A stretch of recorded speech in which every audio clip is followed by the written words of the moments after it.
بسم اللہ الرحمن الرحیم وَلَقَدْ يَسَّرْنَا الْقُرْآنَ لِلذِّكْرِ فَهَلْ مِن مُدَّكِرٍ۔ السلام علیکم ورحمۃ اللہ۔ الحمدللہ وکفیٰ وسلام علی عبادہ الذین اصطفیٰ، اما بعد فاعوذ باللہ من الشیطان الرجیم، بسم اللہ الرحمن الرحیم۔ وَلَقَدْ أَرْسَلْنَا مُوسَىٰ بِآيَاتِنَا وَسُلْطَانٍ مُبِينٍ إِلَىٰ فِرْعَوْنَ وَمَلَئِهِ فَاتَّبَعُوا أَمْرَ فِرْعَوْنَ وَمَا أَمْرُ فِرْعَوْنَ بِرَشِيدٍ۔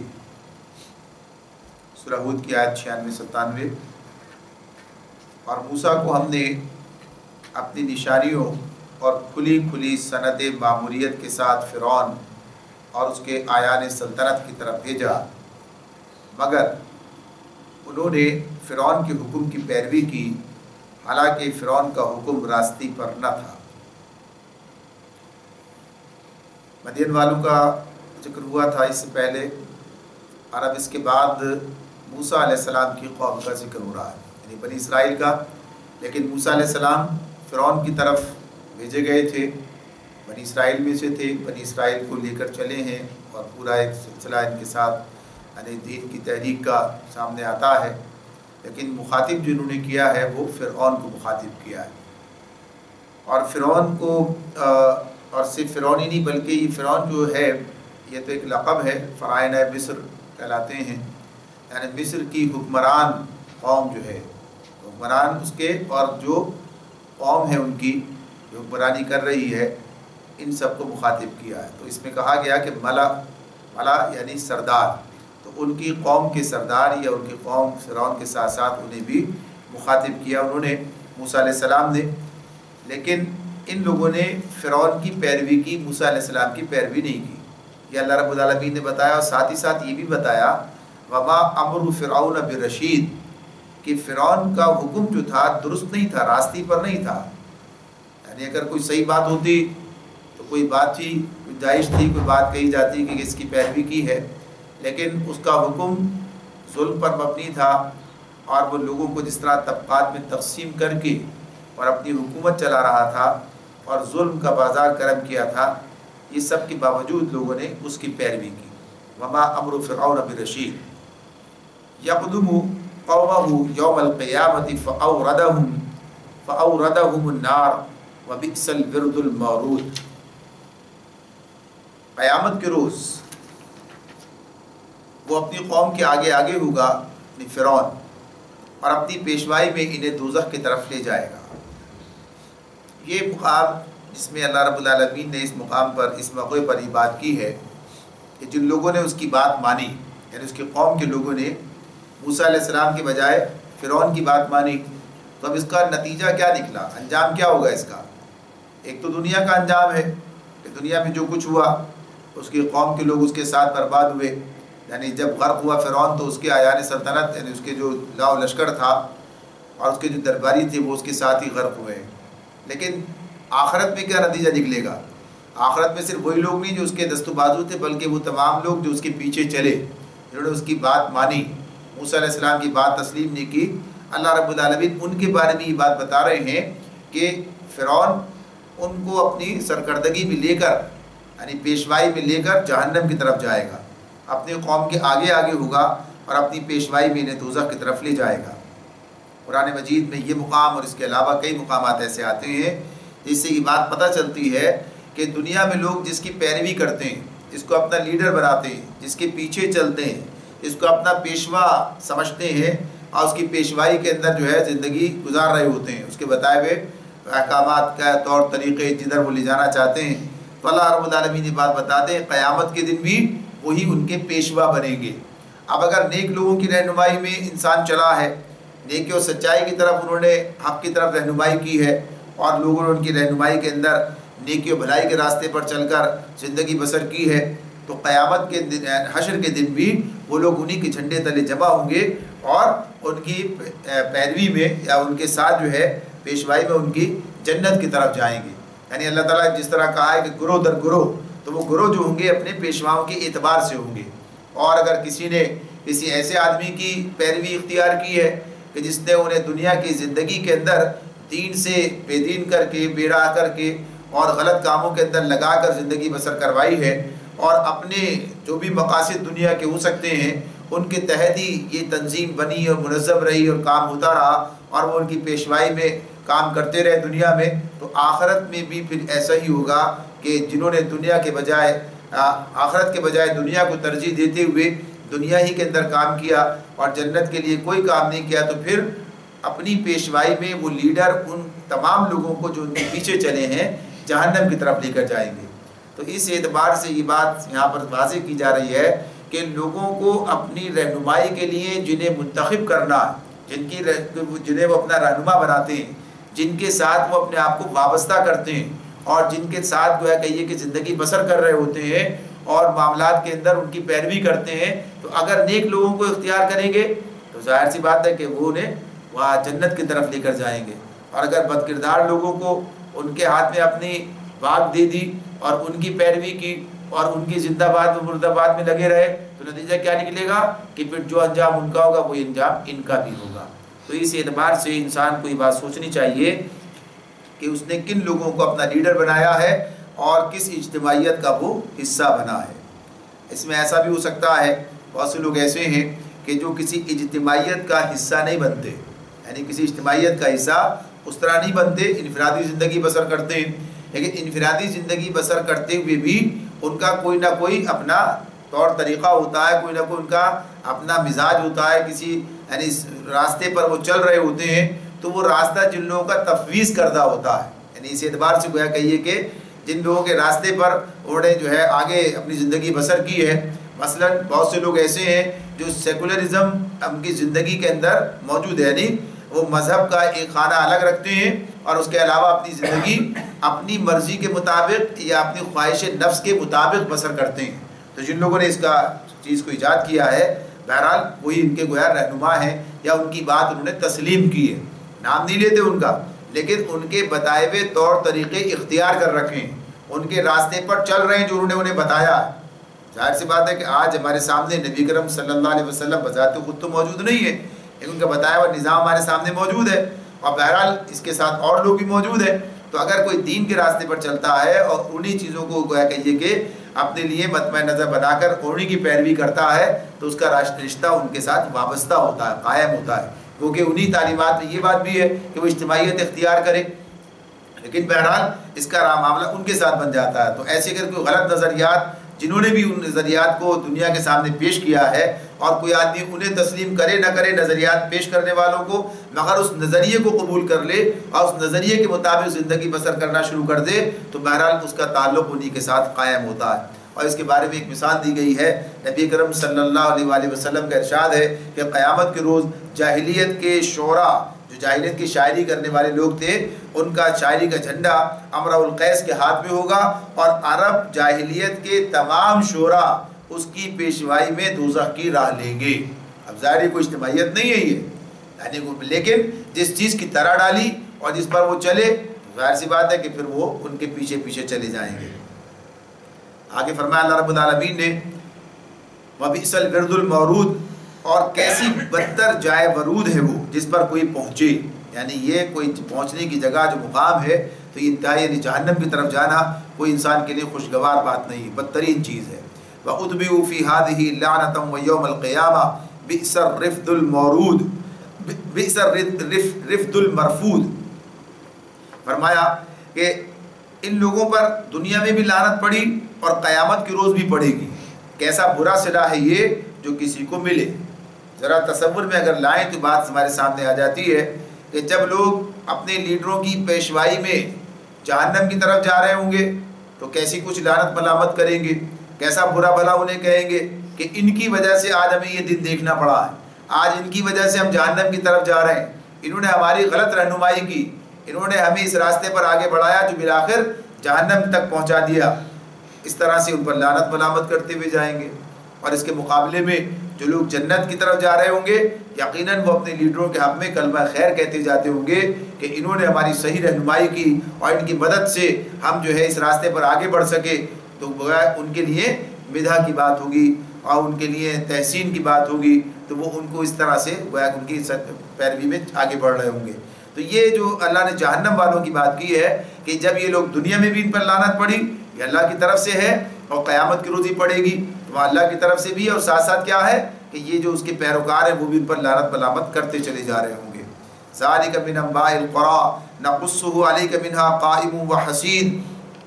یہ چند بستیوں کی سرگزشت ہے جو ہم تمہیں سنا رہے ہیں، ان میں سے بعض اب بھی کھڑی ہیں اور بعض کی فصل کٹ چکی ہے۔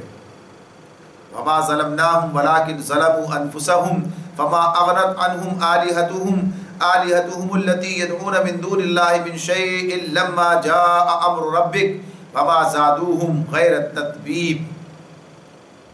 ہم نے ان پر ظلم نہیں کیا، انہوں نے آپ ہی اپنے اوپر ستم ڈھایا، اور جب اللہ کا حکم آ گیا تو ان کے وہ معبود جنہیں وہ اللہ کو چھوڑ کر پکارا کرتے تھے، ان کے کچھ کام نہ آ سکے، اور انہوں نے ہلاکت و بربادی کے سوا انہیں کچھ فائدہ نہ دیا، یعنی ان معبودوں نے۔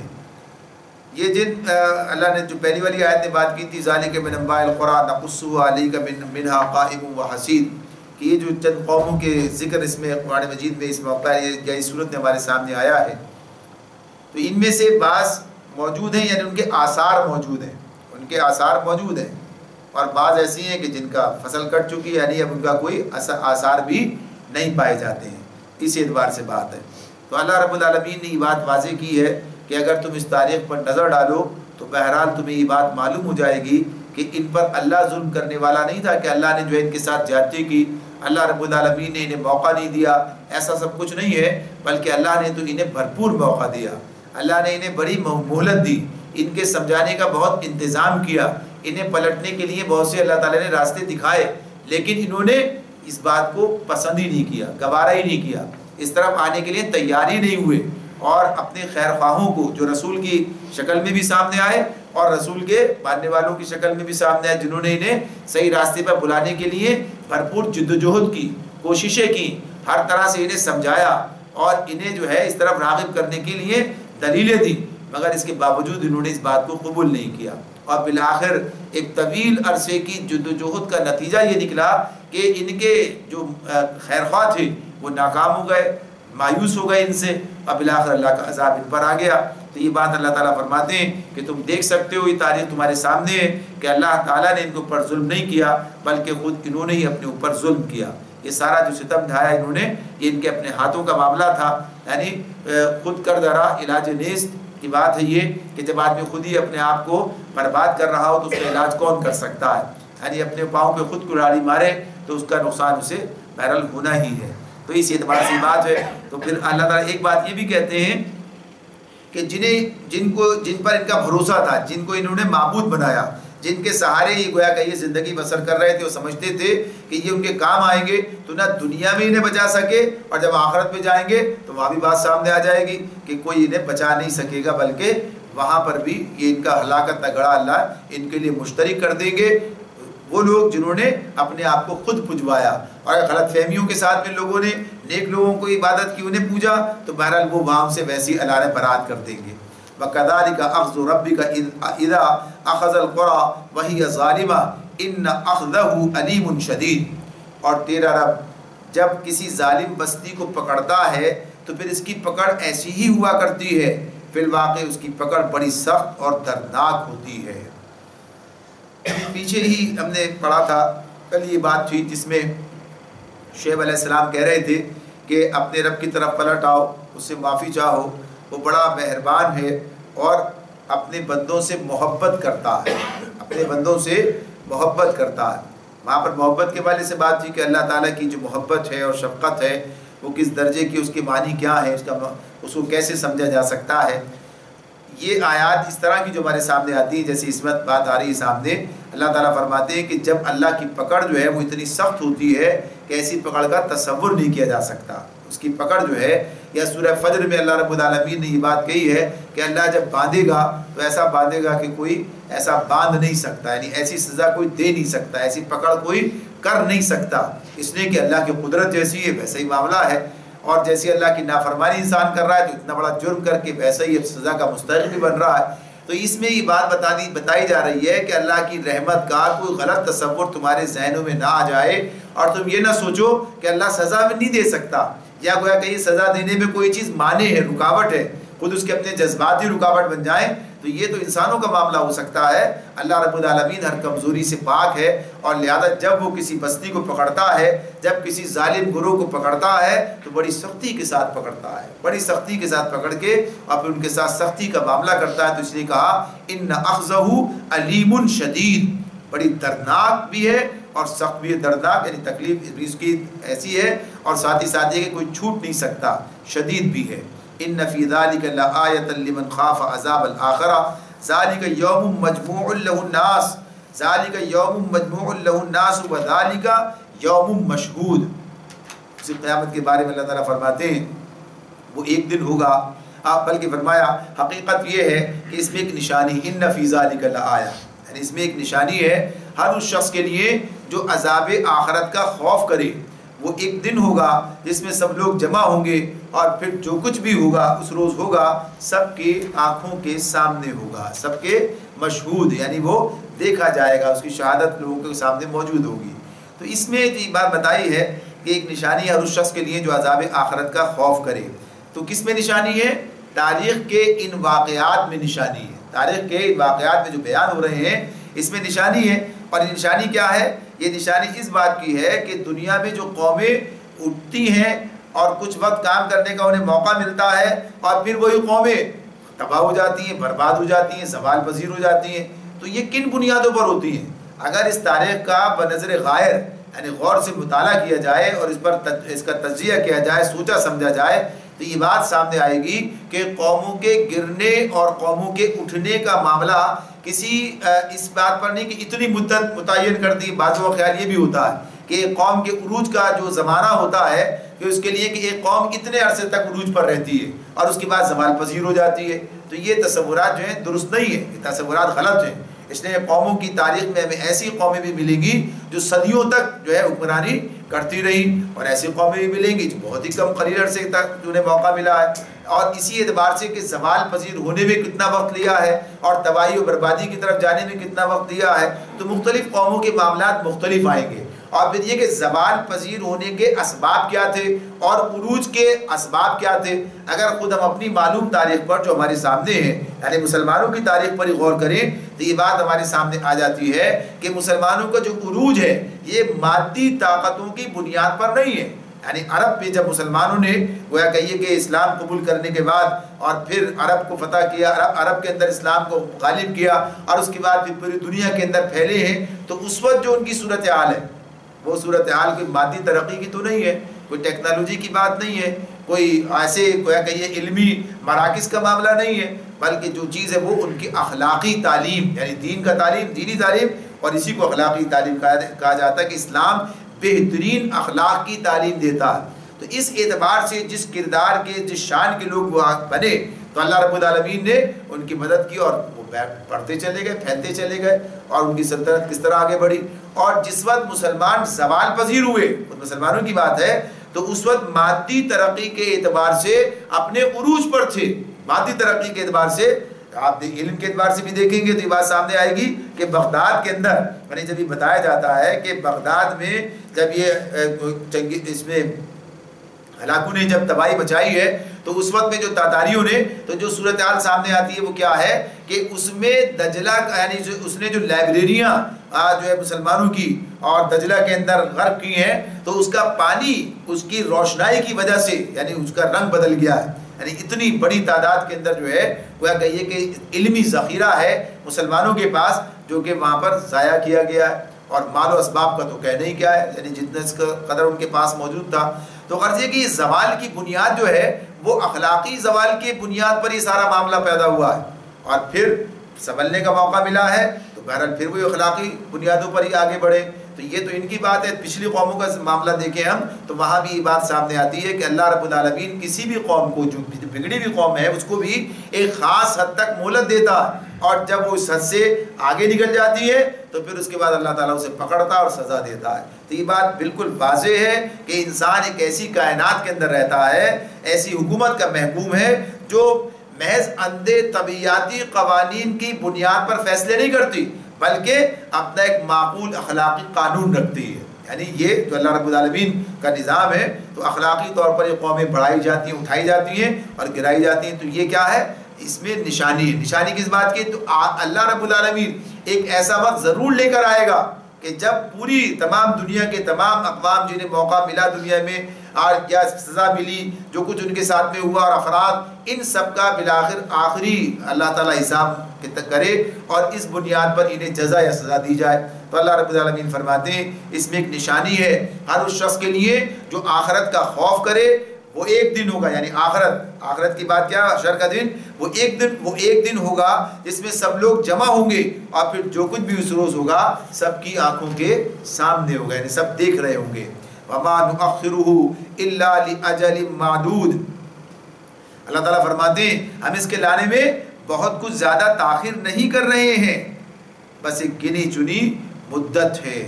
اللہ تعالیٰ نے جو اس کے لیے مقرر کر رکھی ہے۔ یوم یأتی لا تکلم نفس الا بإذنہ فمنہم شقی وسعید، جب وہ آئے گا یعنی وہ دن آئے گا تو کسی کو بات کرنے کی مجال نہ ہوگی الا یہ کہ اللہ کی اجازت سے کچھ عرض کرے۔ پھر کچھ لوگ اس روز بدبخت ہوں گے اور کچھ لوگ نیک بخت ہوں گے۔ یہ بات اس میں اللہ رب العالمین واضح طور پر ہمارے سامنے بیان کرتے ہیں، بتاتے ہیں کہ کوئی بڑی دن کی بات نہیں ہے۔ آدمی سوچتا قیامت پتہ نہیں کب آئے گی، قیامت تو کوئی آتی ہوئی نظر نہیں آ رہی ہے، لیکن بات یہی ہے کہ انسان کے اپنے پیمانے ہیں، اللہ رب العالمین کا اپنا پیمانہ ہے۔ تو اللہ تعالیٰ نے جہاں قرآن مجید میں اس کے بارے میں بیان کیا ہے، یعنی قیامت کے حوالے سے ہی بات کی ہے یا عذاب کے حوالے سے بات کی ہے، تو اللہ تعالیٰ کہتے ہیں کہ ہم اسے قریب دیکھ رہے ہیں۔ سورہ معارج کے اندر اللہ رب العالمین نے یہ بات بتائی ہے وہاں پر کہ ہم اسے قریب دیکھ رہے ہیں۔ دیکھا کس چیز کو؟ سامنے ہوتی ہے، دور نہیں ہوتی ہے۔ تو اس میں اللہ تعالیٰ یہ بات بتا رہے ہیں، تو کہا کہ اس کے لیے کوئی بہت بڑا وقت جو ہے وہ نہیں ہے کہ سمجھ پتہ نہیں کتنا زمانہ ہے، بس یہ وقت کسی وقت بھی آ سکتا ہے۔ اور پھر جو بات دوسری بتائی گئی وہ یہ کہ ہر آدمی کی موت جب واقع ہو جاتی ہے تو گویا اس کی قیامت تو واقع ہو ہی جاتی ہے۔ یعنی اس میں کتنا وقت لگتا ہے اس کا تو کوئی پتہ ہی نہیں ہے، یعنی کسی بھی وقت انسان کی موت آ سکتی ہے۔ تو کوئی ہم اس میں بہت زیادہ تاخیر نہیں کر رہے ہیں کہ آدمی سوچے اتنا لمبا وقت ہے، ابھی تو بہت مدت مہلت پڑی ہوئی ہے، ایسا نہیں ہے۔ کسی وقت بھی یہ معاملہ ہو سکتا ہے، قیامت آ جائے، ورنہ موت کی شکل میں انسان کے ساتھ وہ معاملہ ہو جائے کہ جو قیامت کے حوالے سے ہونا ہے۔ تو فرمایا اللہ تعالیٰ نے کہ اس دن کی ہیبت کیا ہے کہ کوئی کسی کو بات کرنے کی مجال نہیں ہوگی الا یہ کہ اللہ کی اجازت سے کچھ عرض کرے۔ یہ مضمون بھی قرآن مجید میں کئی جگہ بیان کیا ہے، اس میں لوگوں کو اس پر یہ بات واضح کر دی گئی ہے کہ کوئی اللہ کے سامنے ضد کرے، کوئی مچل جائے، کوئی اکڑ جائے، کوئی اس طرح سے اللہ سے کوئی بات منوا لے، یہ سب کچھ ممکن نہیں ہے۔ اللہ رب العالمین فرماتے ہیں کہ کسی کو بات کرنے کی مجال نہیں ہوگی الا یہ کہ اللہ ہی تعالیٰ انہیں بات کرنے کی اجازت دے۔ اور پھر یہ بات بتا دی کہ اس دن انسان دو حصوں میں تقسیم ہو جائیں گے، شقی اور سعید۔ شقی اور سعید، ظاہر ہے کہ جو آج شقی ہیں وہ کل بھی شقی ہوں گے، جو آج سعید ہیں وہ کل بھی سعید ہوں گے۔ یعنی جو آج گویا کہیے کہ اللہ نیک بخت لوگ ہیں، کل ان کا انجام بھی نیک ہوگا۔ جو آج بدبخت لوگ ہیں، یعنی انہوں نے زندگی اس طرح سے گزاری ہے، تو کل آخرت میں بھی بدبختی ان کا حصہ بنے گی۔ فَأَمَّا الَّذِينَ شَقُوا فَفِي النَّارِ لَهُمْ فِيهَا زَفِيرٌ وَشَهِيقٌ، فرمایا جو بدبخت ہوں گے وہ دوزخ میں جائیں گے جہاں گرمی اور پیاس کی شدت سے وہ ہانپیں گے اور پھنکارے ماریں گے۔ خالدین فیہا ما دامت السماوات والارض الا ما شاء ربک ان ربک فعال لما یرید، اور اسی حالت میں وہ ہمیشہ رہیں گے جب تک کہ زمین و آسمان قائم ہیں، الا یہ کہ تیرا رب کچھ اور چاہے، بے شک تیرا رب پورا اختیار رکھتا ہے کہ جو چاہے کرے۔ اس میں اور اگلی آیت کے اندر بھی اس طرح سے الفاظ آ رہے ہیں کہ جب تک زمین و آسمان قائم ہیں، اسی حالت میں رہیں گے جب تک کہ زمین و آسمان قائم ہیں، الا یہ کہ تیرا رب کچھ اور چاہے، بے شک تیرا رب پورا اختیار رکھتا ہے کہ جو چاہے کرے۔ یہاں یہ چیز جو بیان ہوتی ہے یہ اللہ کی قدرت کے حوالے سے، یعنی اللہ کی قدرت کیا ہے، یعنی اللہ کسی چیز کا پابند نہیں ہے، یعنی یہ نظام اسی کا بنایا ہوا ہے اور اس نظام کے اندر جو تبدیلی تغیر چاہے وہ کر سکتا ہے، اس کا اختیار ہے۔ تو ایسا نہیں ہے کہ اللہ تعالیٰ نے کوئی کام کر دیا تو کیا ہے اب وہ اس کے اندر کوئی تغیر و تبدل کرنے کی سکت نہیں رکھتا ہے یا پوزیشن میں نہیں ہے، اس کو اختیار نہیں ہے، ایسا کچھ بھی نہیں ہے۔ تو اسی لیے یہ محاورتاً یہ بات آ رہی ہے اس میں کہ جب تک آسمان و، ایک تو یہ کہ ہمیشہ کی بات آ رہی ہے اس میں، جب تک آسمان و زمین قائم ہے، تو آسمان و زمین جب قیام حشر کا میدان ہوگا اور پھر اس کے بعد جنت اور دوزخ کے معاملات ہوں گے، تو اس دن کے بارے میں تو بتا دیا گیا کہ یہ زمین کچھ کی کچھ کر ڈالی جائے گی، یعنی آسمان اس طرح موجود نہیں ہوگا، یہ بدل دیا جائے گا سارا نظام، زمین کس طرح سے بنا دی جائے گی، کیا کیفیت ہوگی۔ تو گویا یہ جو موجودہ زمین و آسمان کی کیفیت ہے یہ وہاں موجود نہیں ہوگی، لیکن آج یہ محاورتاً یہ بات کہی جاتی ہے، یعنی اس کے لیے کہ طویل زمانے کا جب تصور دلانا ہو کہ جب تک زمین و آسمان قائم ہے یہ بات اس طرح سے ہے، تو یہ گویا کہ یہ ہمیشگی کے حوالے سے یہ ایک انداز بیان ہے۔ اور اگر واقعی کوئی آسمان و زمین کی بات ہے اس دن اللہ تعالیٰ کریں گے تو یہ اللہ ہی جانتے ہیں، اور پھر ساتھ ساتھ یہ بھی بتا دیا الا ما شاء ربک، الا یہ کہ اللہ ہی کچھ اور چاہے۔ تو یہ بات اللہ تعالیٰ کے لیے ہے کہ چاہے تو وہ سزا دینے کے بعد معاف کر دے، کچھ دن سزا دینے کے بعد معاف کر دے، مستقل رکھے، یہ سب اس کا اپنا اختیار ہے۔ لیکن جب وہ کہتا ہے خالدین فیہا، اس کا مطلب ہے خالدین فیہا، اس میں ہمیشہ رہیں گے، لیکن اختیار اس کے پاس پھر بھی رہے گا کہ جو چاہے کرے۔ وَأَمَّا الَّذِينَ سُعِدُوا فَفِي الْجَنَّةِ خَالِدِينَ فِيهَا مَا دَامَتِ السَّمَاوَاتُ وَالْأَرْضُ إِلَّا مَا شَاءَ رَبُّكَ عَطَاءً غَيْرَ مَجْزُوزٍ۔ رہے وہ لوگ جو نیک وقت نکلیں گے تو وہ جنت میں جائیں گے اور وہ وہاں ہمیشہ رہیں گے جب تک کہ زمین و آسمان قائم ہیں، الا یہ کہ تیرا رب کچھ اور چاہے، ایسی بخشش ان کو ملے گی جس کا سلسلہ کبھی منقطع نہ ہوگا۔ اب یہاں جو بات ہے کہ جب تک آسمان و زمین، پھر وہی بات آ گئی الا یہ کہ تیرا رب کچھ اور چاہے۔ اب یہاں کچھ اور چاہنے کا معاملہ کیا ہے؟ یعنی اللہ تعالیٰ نے جنت دی ہے، یہ کوئی استحقاق تو نہیں ہے انسان کا کہ اللہ کا اپنا فضل ہے کہ اس نے یہ عطا کی ہے۔ اب وہ اس کی قسمت بدلنا چاہے، کوئی کام کرنا چاہتا ہے تو وہ کر سکتا ہے، لیکن بات کیا ہے کہ اللہ رب العالمین عادل ہے، حکیم ہے۔ تو ایسا تو ہو سکتا ہے کہ اللہ تعالیٰ اپنی صفت رحمت کی بنیاد پر کسی آدمی کے ساتھ رعایت کرے، کوئی اس کا معاملہ اس طرح کا بنتا ہو، اسے جو ہے اللہ تعالیٰ عذاب سے نجات دے دے، لیکن یہ بات اللہ کی شان کے مطابق نہیں ہے کہ اللہ تعالیٰ نیک لوگوں کو ان کی جنت سے نکال کر انہیں سزا دے دے، یعنی یہ اللہ کی شان سے بات جو ہے الگ ہے۔ اس لیے قدرت تو اس کی سب کچھ ہے، لیکن بات کیا ہے کہ اس کی شان سے یہ ماورا ہے کہ وہ کسی کے ساتھ کوئی ظلم کرے، زیادتی کرے، جبکہ وہ خود ان کے حق میں یہ فیصلہ کر چکا ہو اور انہیں گویا کہ یہ کہ اللہ کی طرف سے برات مل چکی ہو اس حوالے سے کہ ہاں وہ جنت میں داخل کر دیے گئے، جہنم سے برات ہو گئی، جہنم سے انہیں بچا لیا گیا۔ تو ایسا نہیں کہ اللہ انہیں پھر سے کر دے، تو یہ بات اللہ کی وہی قدرت کی بات ہے اور اس کے اپنے اختیار کی بات ہے۔ فَلَا تَكُ فِي مِرْيَةٍ مِّمَّا يَعْبُدُ هَٰؤُلَاءِ مَا يَعْبُدُونَ إِلَّا كَمَا يَعْبُدُ آبَاؤُهُم مِّن قَبْلُ وَإِنَّا لَمُوَفُّوهُمْ نَصِيبَهُمْ غَيْرَ مَنقُوصٍ۔ فرمایا اللہ تعالیٰ نے بس اے نبی تو ان معبودوں کی طرف سے کسی شک میں نہ رہے جن کی یہ لوگ عبادت کر رہے ہیں، یہ تو بس لکیر کے فقیر بنے ہوئے اسی طرح پوجا پاٹ کیے جاتے ہیں جس طرح پہلے ان کے باپ دادا کرتے تھے، اور اب ان کا حصہ انہیں بھرپور دیں گے بغیر اس کے کہ اس میں کچھ کاٹ کسر ہو۔ تو یہ بات جو کہی جا رہی ہے کہ نبی صلی اللہ علیہ وسلم کو مخاطب نے کہا اللہ تعالیٰ نے کہ آپ کو اس کے معاملے میں کوئی شک نہ ہو، تو ایسا نہیں کہ آپ کو کوئی شک ہے، بلکہ یہ بات کیا ہے، بعض مقامات ایسے ہوتے ہیں اور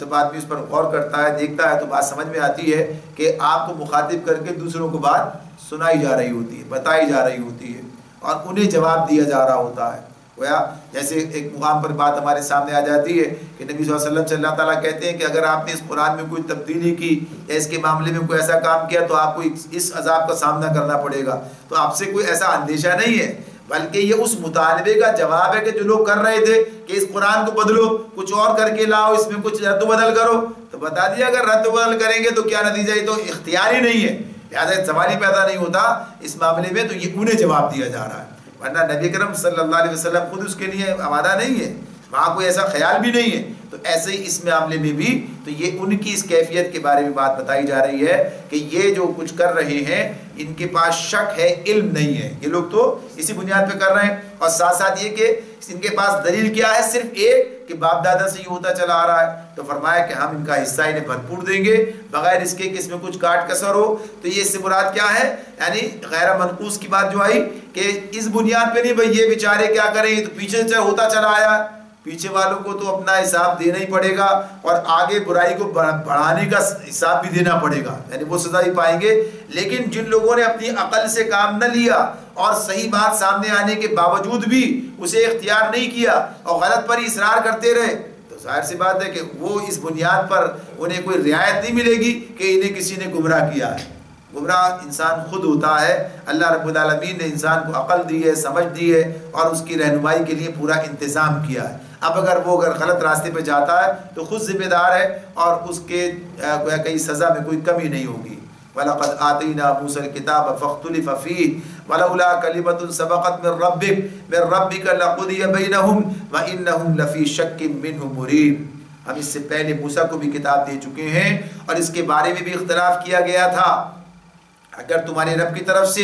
ایک بات پہلے ہی طے نہ کر دی گئی ہوتی تو ان اختلاف کرنے والوں کے درمیان کبھی کا فیصلہ چکا دیا گیا ہوتا۔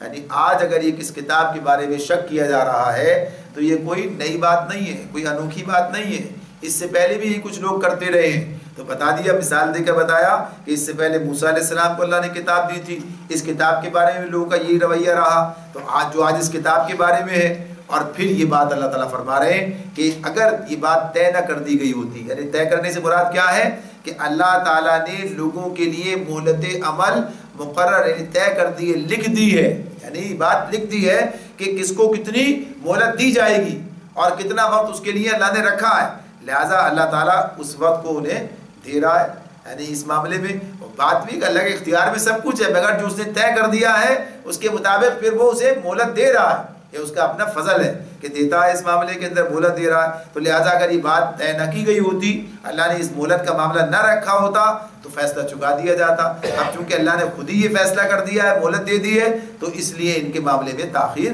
ہو رہی ہے، یعنی اس میں انہیں مہلت دی جا رہی ہے۔ وَإِنَّ كُلًّا لَمَّا لَيُوَفَّيَنَّهُمْ رَبُّكَ أَعْمَالَهُمْ إِنَّهُ بِمَا يَعْمَلُونَ خَبِيرٌ۔ یہ واقعہ ہے کہ یہ لوگ اس کی طرف سے شک اور خلجانے پڑے ہوئے، إِنَّهُمْ لَفِي شَكٍّ مِّنْهُ مُرِيبٍ۔ یہ واقعہ ہے کہ یہ لوگ اس کی طرف سے شک اور خلجانے پڑے ہوئے ہیں۔ وَإِنَّ كُلًّا لَمَّا لَيُوَفِّيَنَّهُمْ رَبُّكَ أَعْمَالَهُمْ إِنَّهُ بِمَا يَعْمَلُونَ خَبِيرٌ۔ اور یہ بھی واقعہ ہے کہ تیرا رب انہیں ان کے اعمال کا پورا پورا بدلہ دے کر رہے گا، یقیناً وہ ان کی سب حرکتوں سے باخبر ہے۔ تو یہ بہرحال اپنے وقت پر کام ہو کر ہی رہنا ہے، چاہے کوئی کتنا ہی شک میں رہے، اللہ کے پاس یہ چیز یقینی ہے۔ فَاسْتَقِمْ كَمَا أُمِرْتَ وَمَنْ تَابَ مَعَكَ وَلَا تَطْغَوْا إِنَّهُ بِمَا تَعْمَلُونَ بَصِيرٌ۔ اب اس میں جو اللہ تعالیٰ بتاتے ہیں، اس کے بعد پس اے محمد صلی اللہ علیہ وسلم، نبی صلی اللہ علیہ وسلم سے مخاطب ہے، فَاسْتَقِمْ كَمَا أُمِرْتَ وَمَنْ تَابَ مَعَكَ وَلَا تَطْغَوْا إِنَّهُ بِمَا تَعْمَلُونَ بَصِيرٌ۔ تم اور تمہارے وہ ساتھی جو پلٹ آئے ہیں، کہاں سے پلٹ آئے؟ کفر و بغاوت سے ایمان و اطاعت کی طرف پلٹ آئے ہیں، ٹھیک ٹھیک راہ راست پر ثابت قدم رہو جیسا کہ تمہیں حکم دیا گیا ہے، اور بندگی کی حد سے تجاوز نہ کرو، جو کچھ تم کر رہے ہو اس پر تمہارا رب نگاہ رکھتا ہے۔ اس میں جو اس آیت میں جو ہدایت دی گئی ہے فاستقم کی بات، فاستقم کما امرت، یعنی جو اللہ کی طرف سے حکم ملا ہے اس پر ثابت قدمی دکھانا، استقامت دکھانا، اس پر ثابت قدم رہنا۔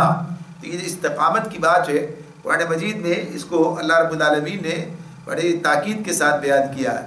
وہ مقام بھی یاد کریں، سورہ حامیم سجدہ میں آیت 30 میں جو آتا ہے، ان الذین قالوا ربنا اللہ ثم استقاموا تتنزل علیہم الملائکہ، کہ جو لوگ جنہوں نے کہا کہ اللہ ہمارا رب ہے، پھر اس پر ثابت قدمی دکھائی، استقامت دکھائی، مستقیم ہو گئے، یعنی استقامت جو ہے اس پر دکھائی، تو پھر ان پر فرشتے اترتے ہیں، نازل ہوتے ہیں، اور پھر ان سے سارے وعدے وعید کی بات ساری آ رہی ہے سامنے کہ اللہ ان سے کیا وعدے کرتا ہے، اور پھر اس اعتبار سے فرشتے ان کے لیے کیا خوشخبریاں لے کر آتے ہیں اور جنت کی خوشخبری انہیں دیتے ہیں۔ تو غرض یہ کہ یہ جو استقامت کا معاملہ ہے یہ بہت اہم معاملہ ہے، اس لیے کہ وقتی طور پر کسی کام کا کر لینا کوئی بڑی بات نہیں ہے، کوئی بڑی یعنی کوئی معنی اتنے بڑے نہیں رکھتا، جتنا کہ آدمی کا استقامت کے ساتھ اس راستے پر مستقل مزاجی سے چلتے رہنا ہے۔ تھوڑی دیر کے لیے، کچھ وقت کے لیے، یعنی جذباتی ابال انسان کے اندر پیدا ہوتا ہے اور وہ کوئی کام بڑے سے بڑا کام کر گزرتے ہیں، یعنی وقتی اور فوری نوعیت کی چیزیں ایسی بھی ہوتی ہیں کہ لوگ ایسے ایسے کارنامے انجام دیتے ہیں کہ لوگ مدت تو یاد رکھتے ہیں، لیکن مستقل مزاجی کے ساتھ پتا ماری کے ساتھ ایک کام کرتے چلے جانا یہ زیادہ مشکل معاملہ ہے، یہ زیادہ مشکل معاملہ ہے۔ تو اسی لیے اللہ رب العالمین استقامت کی بات کرتے ہیں، ثابت قدمی کی بات کرتے ہیں کہ استقامت کے ساتھ جو ہے وہ چلا جائے۔ نبی اکرم صلی اللہ علیہ وسلم نے تو اعمال کے یعنی نفل اعمال کے اعتبار سے جو فرض ہیں وہ تو اپنی جگہ پر ہے ہی، وہ تو انسان کو اسی طرح کرنے ہیں، لیکن نفل کے معاملے میں یہ بات بتائی ہے کہ یہ ضروری نہیں ہے کہ آپ مقدار میں زیادہ کام کریں اور کر کے بھی چھوڑ دیں، بلکہ یہ یعنی اس کو مفہوم ہے جو آپ کی بات ہے اس میں آپ نے کہا کہ چاہے تھوڑا کرو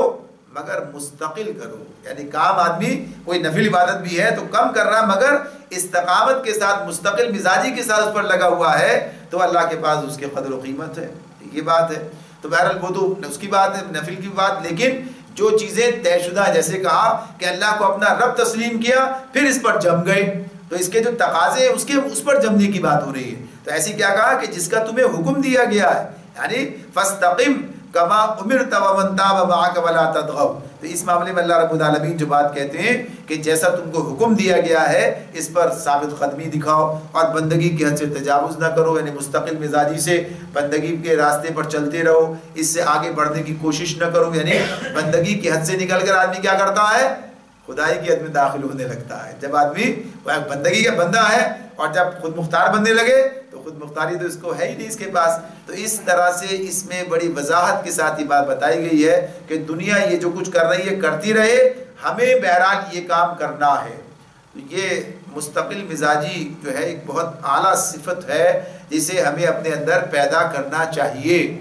ہمارے لیے جو رہنمائی اس کے اندر موجود ہے وہ اسی اعتبار سے ہے کہ آدمی وقتی جوش جذبہ ابال اور پھر اس کے بعد ٹھنڈا اور ختم، جوش کے بعد جمود طاری ہو گیا، ایسا نہیں ہے، بلکہ اس کو مستقل بحال رکھنا، برقرار رکھنا۔ اور ایسا کب ممکن ہے کہ جب آدمی کا رشتہ اس سے قائم رہتا ہے۔ اگر رشتہ ٹوٹ جاتا ہے تو اللہ نے سارا نظام بنا کے دیا ہے، 5 نمازیں اس نے بھی دی، نماز کا سارے دن بھر میں 5 مرتبہ انسان جب نماز ادا کرتا ہے تو اللہ سے وابستگی کا یہ معاملہ آگے بڑھتا چلا جاتا ہے۔ پھر اسی طرح قرآن مجید کے ساتھ مستقل آدمی کو تعلق قائم رکھنے کی بات ہے۔ ہم اتنا پڑھتے نہیں، یاد نہیں ہے،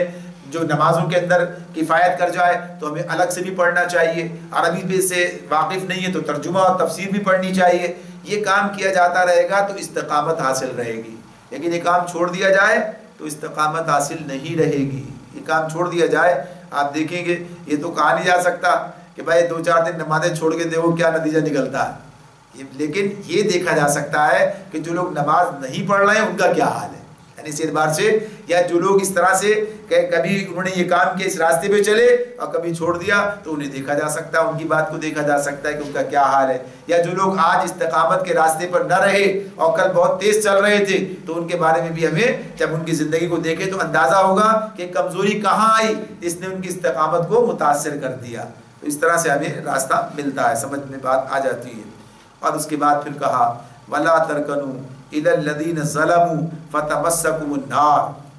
یہ بھی اس میں بھی یہ اس آیت پہلے والی اور جو اب آیت آ رہی ہے دونوں کے درمیان 2 لا ہیں،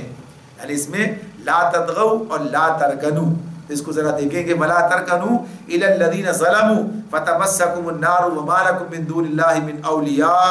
مِنْ أَوْلِيَاءَ ثُمَّ لَا تُنصَرُونَ۔ فرمایا جو کچھ تم کرتے ہو یہ تو پیچھے ہو گیا، اس پر تمہارا رب نگاہ رکھتا ہے۔ اب ولا ترکنوا، ان ظالموں کی طرف ذرا نہ جھکنا، ولا ترکنوا الی الذین ظلموا، ان ظالموں کی طرف ذرا نہ جھکنا ورنہ جہنم کی لپیٹ میں آ جاؤ گے اور تمہیں کوئی ایسا ولی و سرپرست نہ ملے گا جو اللہ سے تمہیں بچا سکے اور نہ کہیں سے تم کو مدد پہنچے گی۔ یہ بات جو اس آیت میں ہمارے سامنے ہے یہ بھی خاصی غور طلب ہے اور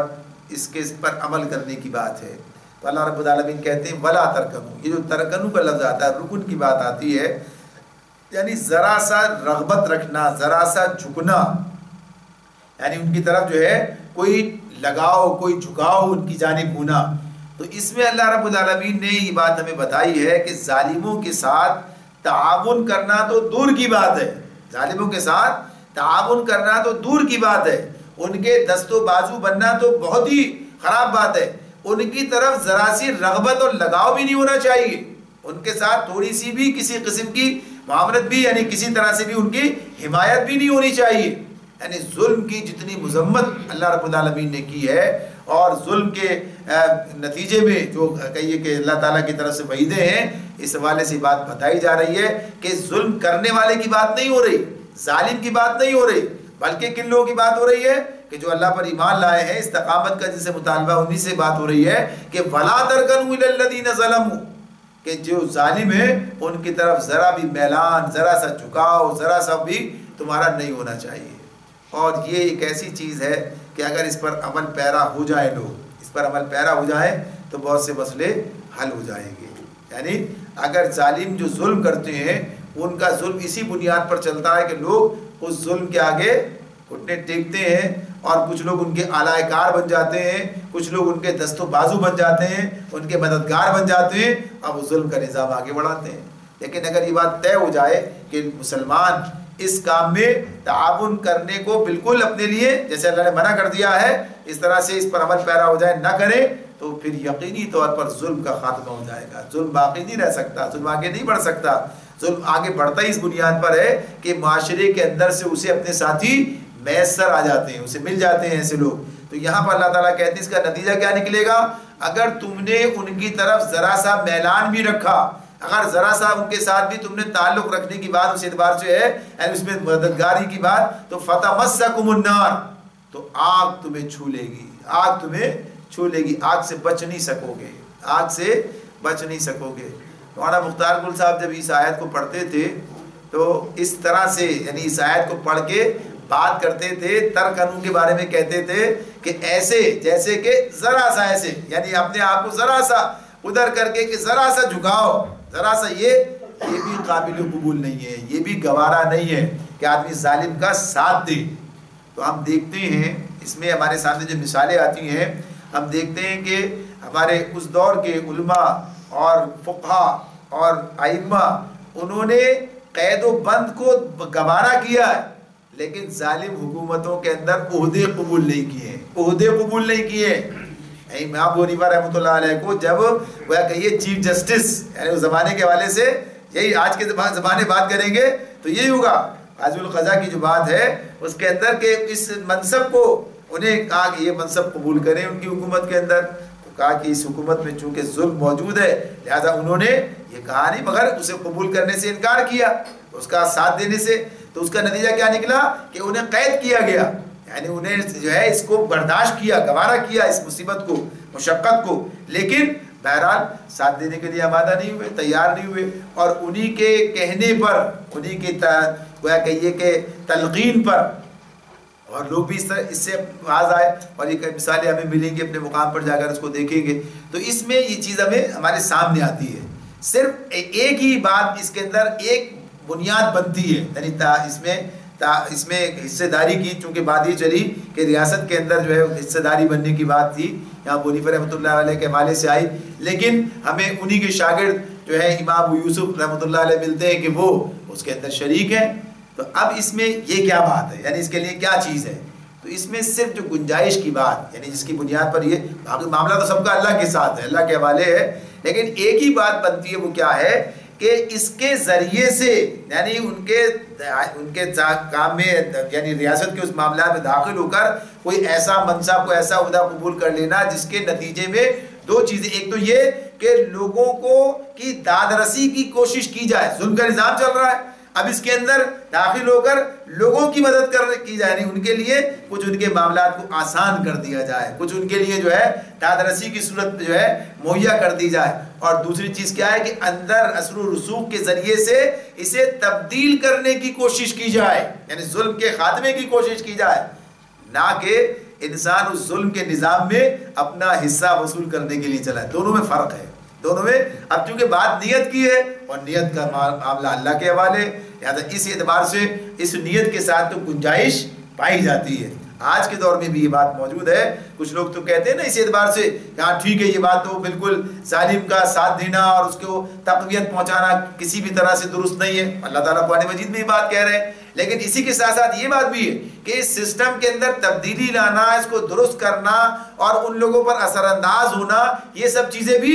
بہرحال درکار ہے۔ تو اگر نقطۂ نظر کے اس پہلو سے یعنی اس حوالے سے کچھ لوگ اگر یہ کام کرتے ہیں کہ ہاں اس کے اندر جا کر اس کی اصلاح کی کوشش کریں اور اس کے اندر لوگوں کی دادرسی کرنے کا معاملہ کریں اور نظام کی تبدیلی کو درست طور پر اسے لانے، ظلم کے خاتمے کے لیے اور عدل کے قیام کے لیے اپنے آپ کو ایک مؤثر قوت کے طور پر یعنی قوت حاصل کرنے کے لیے، مؤثر قوت بننے کے لیے اگر یہ کام کرتے ہیں، بہرحال یہ بات درست ہے اس اعتبار سے کہ اس کے ذریعے سے خیر کا معاملہ آگے بڑھنے کی امید کی جاتی ہے۔ تو یہ انسان کی اپنے نیت پر اور اس کے اپنے جو کہیے کہ مقصد ہے اس کے حوالے سے اس کا معاملہ الگ الگ ہو جاتا ہے۔ لیکن بہرحال اس کی گنجائش نہیں ہے کہ آدمی ظالم کا کہ ظلم کو دوام بخشنے کے لیے، اس کے ظلم کے قیام کے لیے ممد و معاون بن جائے اور اس کا کوئی بار جو ہے خود اٹھا لے۔ تو اس حوالے سے اللہ تعالیٰ کہتے ہیں وَلَا تَرْكَنُوا إِلَى الَّذِينَ ظَلَمُوا کہ تم ظالم کے ساتھ جو ہے ذرا بھی اس طرف میلان مت رکھنا، ورنہ کیا ہوگا فَتَمَسَّكُمُ النَّارُ آگ تمہیں چھو لے گی، وَمَا لَكُم مِّن دُونِ اللَّهِ مِنْ أَوْلِيَاءَ ثُمَّ لَا تُنصَرُونَ اور تمہیں کوئی ایسا ولی و سرپرست نہ ملے گا جو اللہ سے تمہیں بچا سکے اور کہیں سے تمہیں مدد نہیں ملے گی۔ وَأَقِمِ الصَّلَاةَ طَرَفَيِ النَّهَارِ وَزُلَفًا مِّنَ اللَّيْلِ ان الحسنات یذہبن السیئات ذالک ذکری للذاکرین۔ فرمایا اللہ رب العالمین نے اور دیکھو نماز قائم کرو دن کے دونوں سروں پر اور کچھ رات گزرنے پر، در حقیقت نیکیاں برائیوں کو دور کر دیتی ہیں، ایک یاد دہانی ہے ان لوگوں کے لیے جو اللہ کو یاد رکھنے والے ہیں۔ دن کے دونوں سروں پر ایک تو بات یہ ہے دن کے دونوں سروں سے مراد کہ فجر اور عصر یعنی دن کے اندر جو داخل کرتے ہیں عصر، مغرب کچھ لوگ مغرب کا ہے لیکن بات یہ ہوتی ہے کہ مغرب تو دوسرے دن کا آغاز ہوتی ہے، یعنی سورج غروب ہونے کے بعد ہے تو دوسرے دن کا آغاز ہوتی ہے، تو اس لیے ظہر فجر اور عصر کی بات کی ہے، اور اس کے بعد کچھ رات گزرنے پر ذُلَفًا مِّنَ اللَّيْلِ میں مغرب اور عشاء کو داخل کیا ہے۔ تو یہ اور اس طرح سے ظہر کہاں ملتی ہے؟ دلوک الشمس یعنی جو سورہ بنی اسرائیل کے اندر بات آئے گی، تو اس کے اندر یہ بات بہرحال تو یہ اللہ تعالیٰ نے مختلف مقامات پر یہ بتائیں ہمیں اشارے کیے اس طرف کیا کیا اوقات ہونے چاہیے، پھر واضح طور پر تو نبی صلی اللہ علیہ وسلم نے ہمیں بتا دیا ہے۔ ساتھ ہی ساتھ یہاں کیا کہا کہ نماز قائم کرنے کے بعد در حقیقت نیکیاں برائیوں کو دور کر دیتی ہیں، ان الحسنات یذہبن السیئات نیکیاں برائیوں کو دور کر دیتی ہیں۔ یہ جو بات ہے اب آپ دیکھیے جیسے نماز کی بات ہو گئی، نماز خود ایک نیکی ہے، تو یہ برائیوں کو دور کرنے کا ذریعہ کہا نا ایک نماز سے دوسری نماز تک، ایک نماز سے دوسری نماز کے دوران میں جو انسان سے گناہ سرزد ہوتے ہیں ان گناہوں کی معافی کا ذریعہ بن جاتی ہے نماز ان گناہوں کی معافی کا ذریعہ بن جاتی ہے۔ لیکن یہ بات اپنی جگہ پر ہے کہ یہ گناہ کون سے ہیں، یعنی صغیرہ کی بات ہوتی ہے، صغائر کی بات ہوتی ہے جو انسان سے بھول چوک میں سرزد ہو جاتے ہیں، ورنہ جن گناہوں پر انسان کو توبہ کرنی ہے، جن گناہوں پر کفارہ ہے، یہ سب چیزیں پھر اسی اعتبار سے ان کے شرائط وہی ہیں، تو یہ چیزیں اپنی جگہ پر ہیں۔ تو اس میں یہ بات بتا دی کہ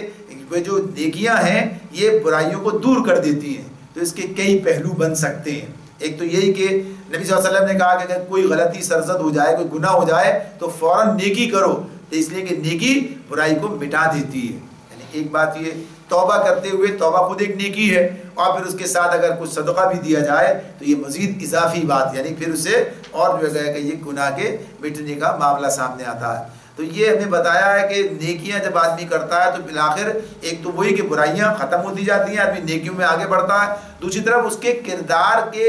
اندر بھی یہ تبدیلی آتی ہے۔ جب آدمی نیکیوں کی طرف آگے بڑھتا ہے تو اس کے منفی پہلو جو اس کی شخصیت کا ہے وہ کمزور ہوتا ختم ہوتا جاتا ہے، یعنی برائیوں سے اسے چھٹکارا ملتا جاتا ہے، اور جب انسان برائیاں کرتا جاتا ہے تو نیکیوں میں کمی آتی جاتی ہے، یعنی پھر اس طرف جو ہے الٹا کام ہو جاتا ہے۔ تو بہرحال یہ بات بتائی کہ ایک یاد دہانی ہے یہ ان لوگوں کے لیے ذالک ذکری للذاکرین، ذالک ذکری للذاکرین، جو اللہ کو یاد کرنے والے ذکر کرنے والے ہیں، تو بہرحال یہ ان کے لیے۔ اور پھر اسی میں ایک پہلو اور بھی ہے کہ جن حالات کے اندر یہ بات کہی جا رہی تھی تو اس میں یہ بات ہے کہ دنیا میں جتنی برائیاں پھیلی ہوئی ہیں تو ان برائیوں کے خاتمے کا ذریعہ کیا ہے کہ تم نیکیاں پھیلاؤ،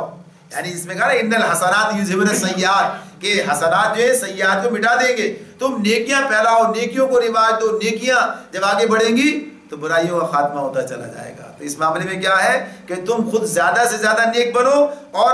اپنی نیکی سے اس بدی کو شکست دو۔ اور یہ مزید جو نماز کے ساتھ بات آ گئی تھی کہ نیک بنانے کا ذریعہ نماز خود بھی ہے، کہ اس کے اندر اللہ نے بتا دیا جو اللہ کی یاد کو تازہ کرتی رہتی ہے۔ تو بنیادی طور پر آدمی جب نیکیوں کو فروغ دے گا، خود نیکی کرے گا، نیکی کا پیغام لوگوں تک پہنچائے گا، اس کے لیے ممد و معاون ہوگا، تو برائیوں کا خاتمہ ہوگا۔ وہی بات ہے کہ صفائی کرتے جائیں گے تو گندگی کا خاتمہ ہوتا چلا جائے گا۔ وَاصْبِرْ فَإِنَّ اللَّهَ لَا يُضِيعُ أَجْرَ الْمُحْسِنِينَ، بس آپ اور صبر کرو، اللہ نیکی کرنے والوں کا اجر کبھی ضائع نہیں کرتا۔ یہاں محسنین کا لفظ استعمال ہوا ہے، احسان کرنے والے، تو اسی کے لیے نیکی کا لفظ بھی ترجمہ بھی کیا جاتا ہے، لیکن بات یہ کہ احسان کا اپنا ایک مفہوم ہے، اس پورے مفہوم کو ہر اس موقع پر سامنے رکھنا چاہیے جب اللہ تعالیٰ محسنین کی بات کرتا ہے۔ تو محسنین یعنی کام کو بہترین طریقے سے، نیکی کو بھی عمدہ اور اعلیٰ طریقے سے انجام دینا۔ اور جو حدیث احسان کی بات آتی ہے حدیث جبرائیل میں، کیا کیسے کہ اللہ تعالیٰ کی معیت انسان کو حاصل ہو اور یہ خیال رہے کہ اللہ اس کے کام کو دیکھ رہا ہے تو کام کے معیار کو بڑھائے، تو یہ اجر المحسنین کی بات کی۔ فلولا كان من القرون من قبلكم اولو بقية ينهون عن الفساد في الارض الا قليلا ممن انجينا منهم واتبع الذين ظلموا ما اترفوا فيه وكانوا مجرمين۔ پھر کیوں نہ ان قوموں میں جو تم سے پہلے گزر چکی ہیں ایسے اہل خیر موجود رہے جو لوگوں کو زمین میں فساد برپا کرنے سے روکتے۔ ایسے لوگ نکلے بھی تو بہت کم، جن کو ہم نے ان قوموں میں سے بچا لیا، ورنہ ظالم لوگ تو انہی مزوں کے پیچھے پڑے رہے جن کے سامان انہیں فراوانی کے ساتھ دیے گئے تھے اور مجرم بن کر رہے۔ اب یہاں جو بات آ رہی ہے اس میں کہ پھر وہی پچھلی قوموں کا تذکرہ شروع ہو گیا جنہیں جو عذاب رسیدہ بستیاں ہیں، تو اللہ تعالیٰ کہتے ہیں فلولا، بس ایسا کیوں نہیں ہوا، فلولا پھر ایسا کیوں نہیں ہوا۔ یہ اللہ تعالیٰ سوال کے انداز سے بات کرتے ہیں، جب کہتا ہے نا کوئی کہ یہ کیا ہوا تو کہتے ہیں ایسا کیوں نہیں ہوا، ایسا ہونا چاہیے تھا کہ جو لوگ پہلے من القرون من قبلکم، تم سے پہلے جو قرن، جو بستیاں، جو دور گزر چکے ہیں، ان میں کیا ہوا، اولو بقیہ کہ جو ایسے اہل خیر ان میں سے نکلتے، ایسے لوگ کچھ تھوڑا سا حصہ ان میں سے نکلتا کہ ینہون عن الفساد، کہ جو انہیں فساد سے روکتے، فساد فی الارض، لیکن الا قلیلا، نکلے بھی تو کیا ہوا، تھوڑے سے لوگ نکلے۔ اگر نکلے بھی، اب ایک بات تو یہی ہے کہ اس معاملے میں جو درکار تھی چیز، وہ کام جو تھا وہ نہیں ہوا، اگر ہوا بھی تو اتنا کم ہوا کہ غیر مؤثر ہو کر رہ گیا۔ تو اللہ رب العالمین نے بے شک انہیں تو بچا لیا، لیکن زیادہ تر لوگوں کا معاملہ کیا تھا، ظالم لوگ انہی مزوں کے پیچھے پڑے رہے جن کے سامان انہیں فراوانی کے ساتھ دیے گئے تھے اور وہ مجرم بن کر رہے۔ تو اللہ رب العالمین نے یہ ان قوموں کی تباہی کے اسباب پر یہ روشنی ڈال کر بتایا ہے کہ جب تک قوم کا اجتماعی ضمیر زندہ رہتا ہے اور اس کے اندر سے کچھ نیک لوگ نکل کر آگے آتے رہتے ہیں اور قوم کی برائی پر اسے سرزنش کرتے اور روکتے رہتے ہیں اور یہ کام جو ہے آگے بڑھتا رہتا ہے، اللہ تعالیٰ کی طرف سے عذاب رکا رہتا ہے۔ لیکن جب کبھی ایسا ہو جائے کہ ایسے لوگ باقی نہ رہیں یا اتنے قلیل ہو جائیں کہ ان کی آواز کو دبا دیا جائے، ان کی آواز جو ہے وہ مؤثر نہ رہے اور اسے فساد نہ رک سکے، تو پھر کیا ہوتا ہے، پھر نتیجہ عذاب کی صورت میں آتا ہے۔ تو عذاب سے بچنے کے لیے بھی یہ بات ضروری ہے کہ ہر اجتماعی نظام میں ایسے لوگ موجود ہوں جو خیر کی دعوت دینے والے اور شر سے روکنے والے ہوں۔ تو جو قومیں ایسے لوگوں کو اپنے اندر گوارا نہیں کرتی تو گویا وہ اپنے حق میں عذاب کی دعوت دے رہی ہوتی ہیں، یعنی اپنے لیے وہ کہیے کہ عذاب کا دروازہ کھول رہی ہوتی ہیں۔ آج بھی دیکھ لیجیے آپ کے سامنے یہ بات ہے، یعنی کوئی بڑی تعداد میں کام نہیں ہے، لیکن اس کے باوجود بھی جو لوگ کلمہ حق کہنے کے لیے میدان دنیا یعنی اس میں موجود ہوتے ہیں زمین پر اور معاشروں کے اندر، تو ان کی آواز کو دبانے اور ان کا گلا گھونٹنے کی کوشش کی جاتی رہتی ہے تاکہ اپنی منمانی کرنے کی آزادی حاصل رہے۔ معاشرے کے اندر جو لوگ غلط راستوں پر جا رہے ہوتے ہیں تو ایسا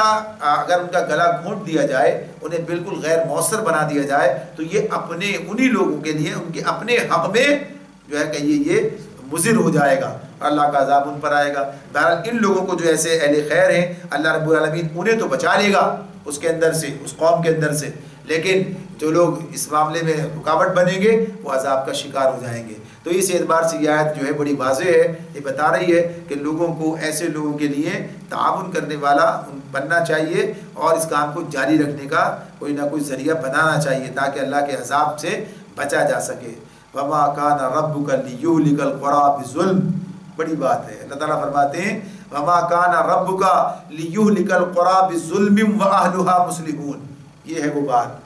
اس میں اللہ تعالیٰ کہتے ہیں کہ تمہارا رب ایسا نہیں ہے کہ بستیوں کو ناحق تباہ کر دے حالانکہ ان کے باشندے اصلاح کرنے والے ہوں، مصلحون اصلاح کرنے والے ہوں۔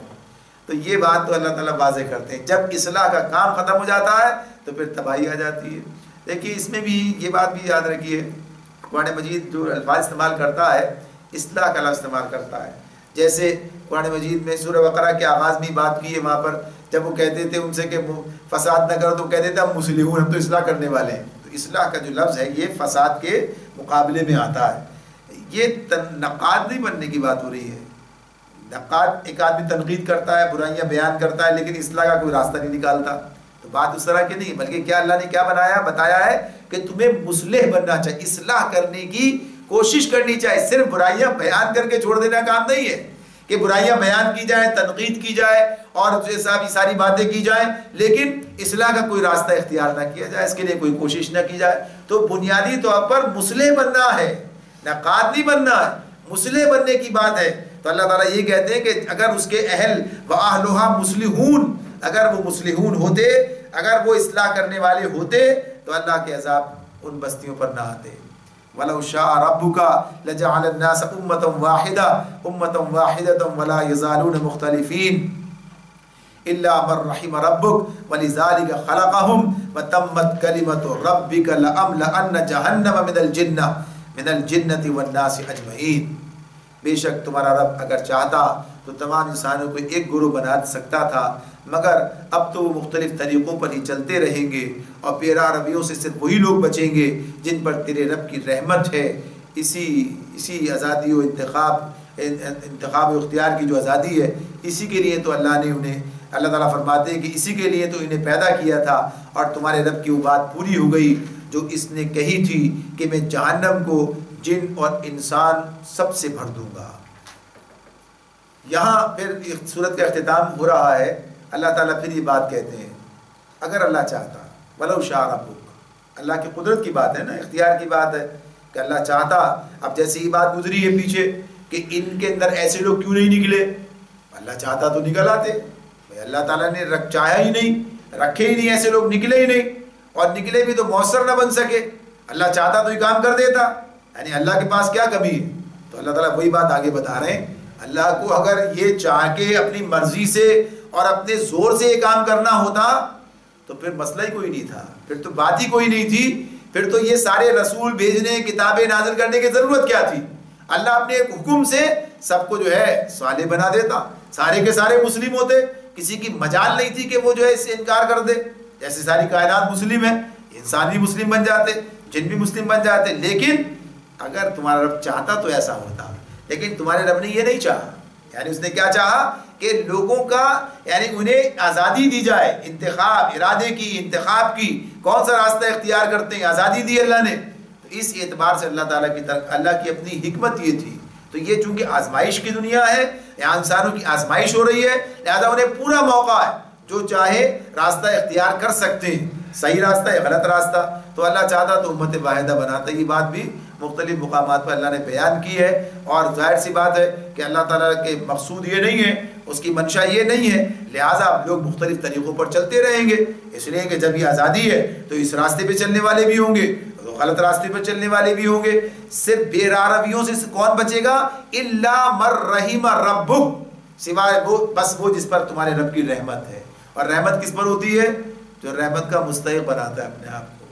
جو اللہ کے عذاب کا مستحق بنا لے اس پر کیسے رحمت ہوگی؟ رحمت یہ بھی انسان کے اپنے ہی اختیار کا معاملہ ہے، اس کے اپنی کارکردگی کا معاملہ ہے کہ وہ اپنے آپ کو اللہ کی رحمت کا مستحق بناتا ہے یا اللہ کے عذاب کا، سزا کا مستحق بنا لیتا ہے۔ تو بہرحال اللہ نے تو بتا دیا کہ ہم نے تو انہیں وَلِذَٰلِكَ خَلَقَهُمْ، ہم نے انہیں پیدا کیا، تو پیدا کرتے ہی بتا دیا الَّذِي خَلَقَ الْمَوْتَ وَالْحَيَاةَ لِيَبْلُوَكُمْ أَيُّكُمْ أَحْسَنُ عَمَلًا، کیا نا وَلِذَٰلِكَ خَلَقَهُمْ, اسی کے لیے تو ہم نے انہیں پیدا کیا. تو کس کے لیے کہا؟ خود قرآن مجید میں اللہ تعالیٰ کہتے ہیں خَلَقَ الْمَوْتَ وَالْحَيَاةَ لِيَبْلُوَكُمْ أَيُّكُمْ أَحْسَنُ عَمَلًا, ہم نے موت و حیات کو تخلیق کیا اس لیے دیکھیں کیسے کون اچھے عمل کرتا ہے, تو آزمائش کے لیے. تو آزمائش کے اندر یہ کام چلتا رہے گا. اور وَتَمَّتْ كَلِمَةُ رَبِّكَ, تمہارے رب کی بات پوری ہو گئی. کیا بات؟ لَأَمْلَأَنَّ جَهَنَّمَ مِنَ الْجِنَّةِ وَالنَّاسِ أَجْمَعِينَ, کہ میں جہنم کو جن اور انسان سب سے بھر دوں گا. یعنی جو اس طرف جانا چاہے گا, جو غلط کاری کرے گا, وہ جہنم میں جائے گا. تو یہ کہاں بات ہو رہی ہے؟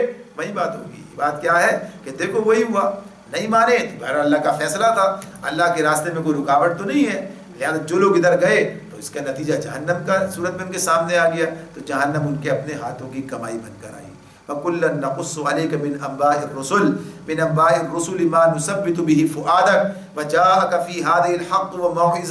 وَمَوْعِظَةٌ وَذِكْرَىٰ لِلْمُؤْمِنِينَ. اور اے محمد صلی اللہ علیہ وسلم, پیغمبروں کے یہ قصے جو ہم تمہیں سناتے ہیں, یہ وہ چیزیں ہیں جن کے ذریعے سے ہم تمہارے دل کو مضبوط کرتے ہیں. ان کے اندر تم کو حقیقت کا علم ملا اور ایمان لانے والوں کو نصیحت اور بیداری نصیب ہوئی. یعنی یہ قصے, یہ تاریخ جو ہے قوموں کی, اور یہ قرآن مجید میں جو چیزیں بیان ہو رہی ہیں اور وقتاً فوقتاً جستا جستا یہ چیزیں سامنے آتی ہیں, اس کا مقصد کیا ہے کہ جب آپ یہ پڑھیں دیکھیں تو یہ سب چیزوں کو دیکھ کر آپ کے اندر ایک حوصلہ پیدا ہو جائے, آپ کے اندر ایک ہمت پیدا ہو جائے, آپ کا دل جو ہے اس کے اندر ایک قرار جو ہے وہ دل پکڑ لے. اس لیے کہ آپ کے ساتھ جو کچھ ہو رہا ہے کوئی نیا کام نہیں ہے, ہمیشہ یہی ہوتا چلا آیا ہے. انسان اگر گمراہ ہوتے ہیں تو کیسے ہوتے ہیں, جو لوگ راہ راست پاتے ہیں کیسے پاتے ہیں, اللہ کی مدد کن کے ساتھ ہوتی ہے, کون لوگ اللہ کی سزا کے مستحق بنتے ہیں, اور بالآخر انسان صحیح راستے پر چلنے والی کامیاب ہوتے ہیں. تو یہ گویا کہیے کہ تثبیت قلب, یہ جو حالات کی سختی ہے, تو ان حالات کی سختیوں کے مقابلے میں یہ چیزیں ان کے لیے مددگار بن جاتی ہیں. اور ساتھ ساتھ یہ وجاءک فی ھذہ الحق وموعظہ وذکریٰ للمؤمنین, کہ اہل ایمان کے لیے یعنی سب کے لیے مزید کیا ہے, یہ نصیحت و بیداری, کہ ان سے آدمی نصیحت حاصل کرے اور دل بیدار جو ہے وہ مل جائے. وَقُلْ لِلَّذِينَ لَا يُؤْمِنُونَ اعْمَلُوا عَلَىٰ مَكَانَتِكُمْ إِنَّا عَامِلُونَ. رہے وہ لوگ جو ایمان نہیں لاتے تو ان سے کہہ دو کہ تم اپنے طریقے پر کام کرتے رہو اور ہم اپنے طریقے پر کیے جاتے ہیں. وَانْتَظِرُوا إِنَّا مُنْتَظِرُونَ, انجام کار کا تم بھی انتظار کرو اور ہم بھی منتظر ہیں. وہی بات آئی جو کل تھی بات سامنے, کہ یہ کب آتا ہے جملہ؟ آخر میں آتا ہے, شروع میں نہیں آتا ہے. کب آ رہا ہے؟ جب بات ختم ہو گئی, لوگ بات ماننے کے لیے تیار نہیں ہوئے, انہوں نے فیصلہ کر لیا, ڈٹائی اپنے عروج پر پہنچ گئی, تو کیا کہا, اب تم جانو تمہارا کام, بس ٹھیک ہے انتظار کرو, اب اللہ کی طرف سے فیصلہ آئے گا اور اللہ ہی فیصلہ کرے گا. لہٰذا جس طریقے پر تمہیں کام کرنا کرتے رہو, ہم اپنے طریقے پر ہی کام کریں گے, تم بھی انتظار کرو ہم بھی انتظار کریں. وانتظروا انا منتظرون وللہ غیب السماوات والارض والیہ یرجع الامر کلہ فاعبدہ وتوکل علیہ وما ربک بغافل عما تعملون. آسمانوں اور زمین میں جو کچھ چھپا ہوا ہے سب اللہ کے قبضہ قدرت میں ہے, اور سارا معاملہ اسی کی طرف رجوع کیا جاتا ہے. بس اے نبی تم اسی کی بندگی کرو اور اسی پر بھروسہ رکھو, جو کچھ تم لوگ کر رہے ہو تمہارا رب اس سے بے خبر نہیں ہے. یعنی جو کشمکش ساری چل رہی ہے, جو صورتحال ہے, جن حالات سے لوگ گزر رہے ہیں, جو کچھ سامنے والے کر رہے ہیں, جو تمہارے ساتھ ہو رہا ہے, جو کچھ تمہاری کوششیں ہیں, سب اللہ کی نظر میں ہے, سب اللہ کے سامنے ہے. ہر معاملہ اللہ کی طرف رجوع کرتا ہے, سب چیزیں اسی کے پاس جاتی ہیں اور سارے فیصلے اسی کو کرنے. لہٰذا اس جو غیب کا علم رکھنے والا ہے, آسمان و زمین کی کوئی چیز سے چھپی ہوئی نہیں ہے. لہٰذا اعتماد کے ساتھ اپنا کام کیے چلے جاؤ, اس لیے کہ جب اللہ چاہے گا اس وقت, اور جب وہ وقت آ جائے گا کہ تمہاری مدد کی جائے تو تمہاری مدد کی جائے گی. اور جو کچھ محنتیں تم کر رہے ہو اور جو کچھ تمہاری کوششیں ہیں, ان میں سے کوئی بھی چیز ضائع نہیں ہوگی. اور جو لوگ ظلم اور فساد دنیا میں برپا کر رہے ہیں وہ بھی اس کی سزا پا کر رہیں گے. وہ اپنے آپ کو اس سے یہ نہ سمجھیں کہ ان کی کوئی چیز, کوئی حرکت جو اللہ سے مخفی ہے, یا اہل ایمان یہ سوچیں ابھی تو ان کے ساتھ کچھ بھی نہیں ہو رہا ہے. اپنے وقت پر سب کچھ ہوگا. اللہ تعالیٰ سب چیزوں کا جاننے والا ہے, اور جو کچھ یہ لوگ کر رہے ہیں اللہ اس سے بے خبر نہیں ہے. اللہ رب العالمین ہمیں ان باتوں کو سمجھنے, ان پر عمل کرنے کی توفیق عطا فرمائے. سورہ ہود مکمل ہوتی ہے. وآخر دعوانا ان الحمد للہ رب العالمین.